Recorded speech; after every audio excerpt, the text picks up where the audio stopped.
जिस आत्मा को उसने तुम्हारे भीतर बसाया है, क्या वह ऐसी लालसा करता है जिसका प्रतिफल डहा हो?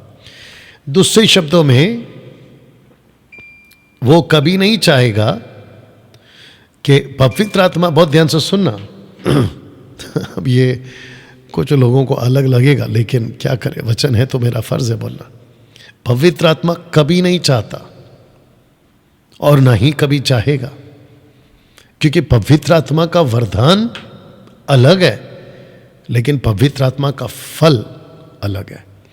गलतियों 4 का 22 निकाल के रखना।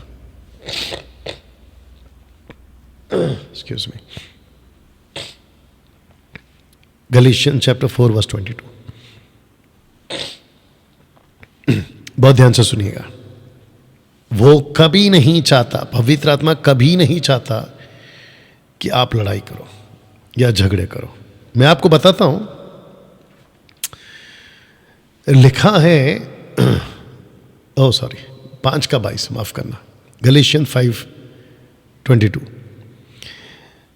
पवित्र आत्मा कभी नहीं चाहता कि आप लड़ाई करो। आइए देखते क्या लिखा है। लिखा है, पर आत्मा, पिनियोमा ग्रीक वर्ड, आत्मा का फल प्रेम, आनंद, शांति, धीरज, कृपा, भलाई, विश्वास, नम्रता, संयम, सेल्फ कंट्रोल, ऐसे ऐसे कामों के विरोध में कोई भी व्यवस्था नहीं।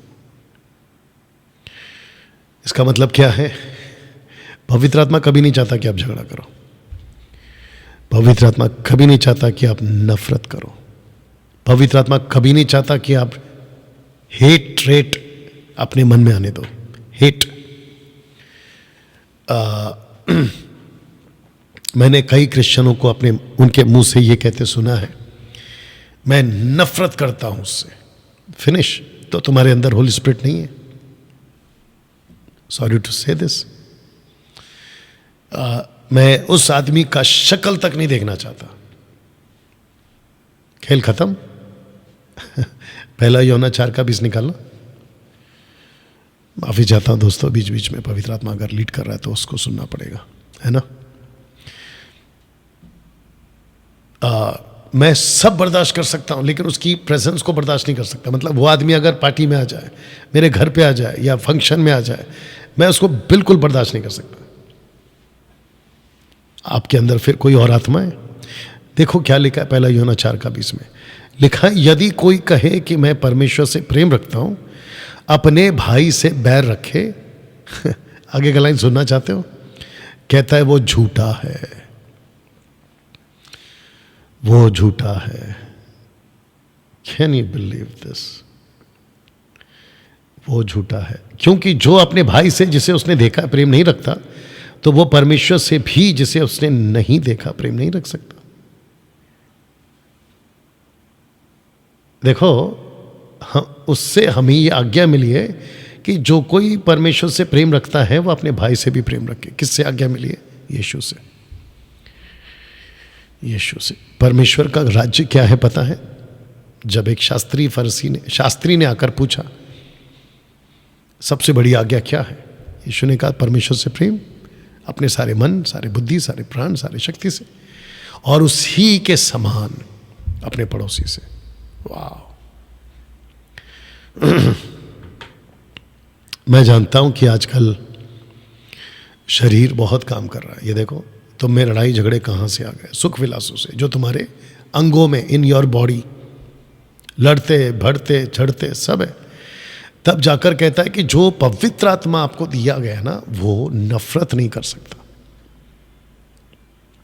वो डहा नहीं करता, वह तो और भी अनुग्रह देता है। इस कारण यह लिखा है, परमेश्वर अभिमानियों से विरोध करता है पर दीनों पर अनुग्रह करता है। वाह दोस्तों, कैसा लग रहा है अभी तक? इसका मतलब क्या है? आज नफरत के कई वजह हैं। मैं आपको बता दूं, आप जब सड़क पे निकलोगे ना, मैं बीच में भी बोला था, फिर बोल देता हूं, दिमाग को सेट करके निकलो कि भाई सड़क पे आपको अपना मनचाहा आदमी नहीं मिलेगा। जो लोग गाड़ियां चलाते हैं रोड पर, उनको भी कहना चाहता हूं, आप दिमाग को सेट करके निकलें कि सामने वाला मिस्टेक करेगा ही करेगा, गलती करेगा ही करेगा। आप जहाँ रहते हैं आसपास के जो लोग हैं आपके मन के मुताबिक आपके साथ व्यवहार नहीं करेंगे। आपका लिफ्टमैन, आपका वॉचमैन, आपका दूध वाला, बाजी वाला, पेपर वाला और क्या है, घर में आया भाया, छाया माया, जो भी है ये सब आपका मन मुताबिक काम नहीं करेंगे। अभी अपना जो ऑफिस है जहाँ पे अभी मैं बात कर रहा हूँ, यहाँ पे पानी का इश्यू था, उसको जो हमने ठीक किया, उसको कुछ पेमेंट देना था, वो हमने दे दिया। उसके बाद जैसी पेमेंट उनको मिल जाता है, आप कौन मैं कौन, ये वाला कॉन्सेप्ट स्टार्ट हो जाता है। और अगर उनसे वापस कहें कि भाई ये आपने काम पूरा नहीं किया, फिर तो टाटा बाय बाय नमस्ते, भूल जाइए। और फिर ऐसे टाइम पे लगता है कि यार कैसे लोग हैं ये लोग, है ना। तो दिमाग में सेट करके चलो कि आपके मन मुताबिक नहीं होने वाला है।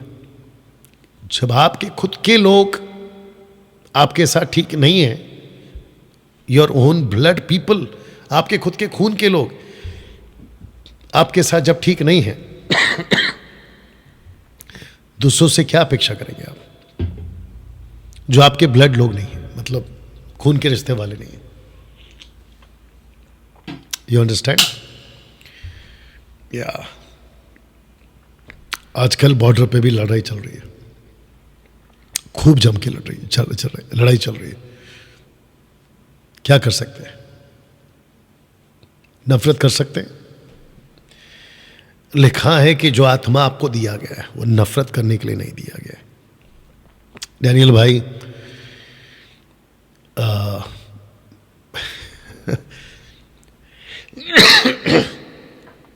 अगर वो हमारा कत्ल करके जाता है तो ये जो क्वेश्चन आते हैं ना दिमाग में, वो इसलिए आते हैं क्योंकि आदमी वैसा नहीं है।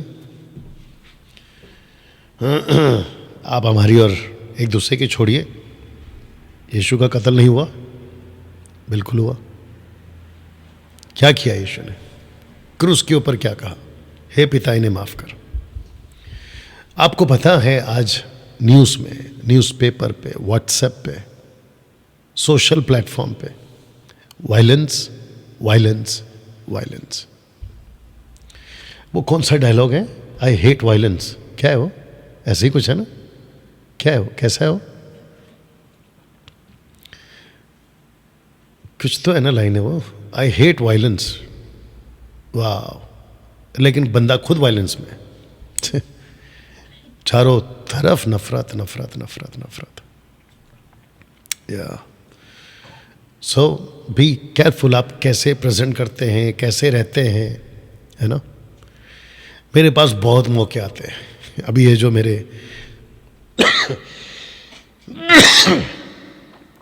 आपको पता है एक सेकंड दीजिए।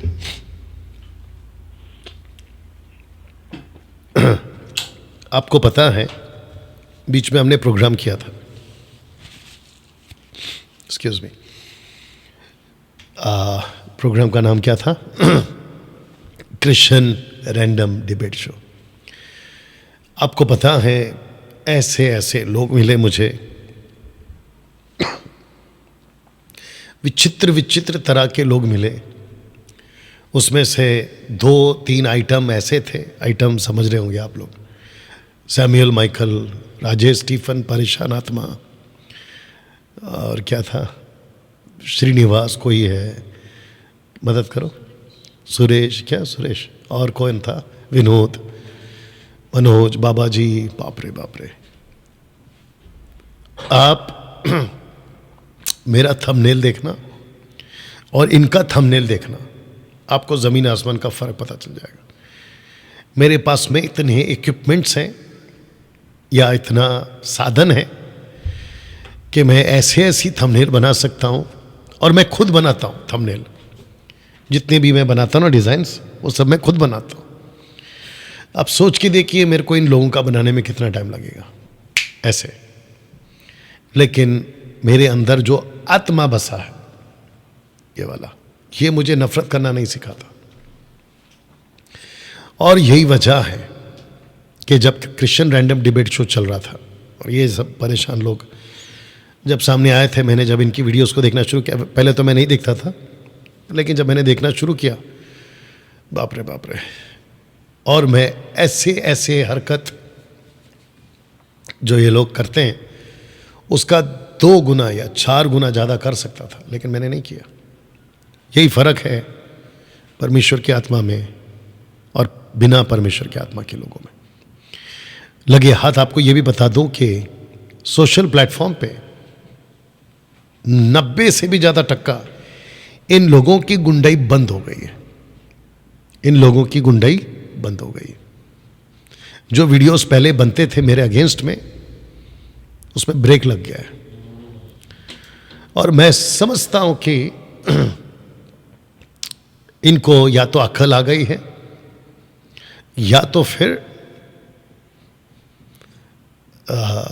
परमेश्वर ने सुधारा है, बाकी का नहीं पता। बट मैं समझता हूं कि अगली जनरेशन